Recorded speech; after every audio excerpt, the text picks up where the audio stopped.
জানি গরমে সবার প্রাণ অতিষ্ঠ, মনটা শুধু ঠান্ডা ঠান্ডা করে, তাই না? আমারও। তাই এই গরমে দুপুরের লাঞ্চ বা ডিনারে হোক, একটু শেষ পাতে আমের টক মিষ্টি ঝোল হলে ঠান্ডা ঠান্ডা মন্দ লাগে না কিন্তু।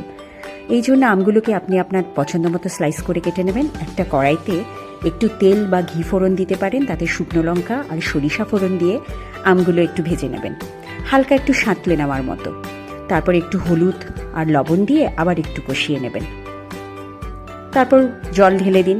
জল ঢেলে দেওয়ার পরে এতে আপনি গুড় বা চিনি যেটাই খেতে চান, আমি এটাতে গুড় ইউজ করেছি, আপনি চাইলে চিনিও ইউজ করতে পারেন।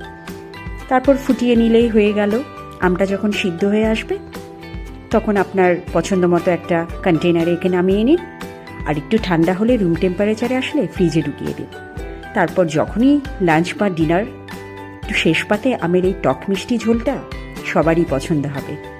ঠান্ডা ঠান্ডা যখন খাবেন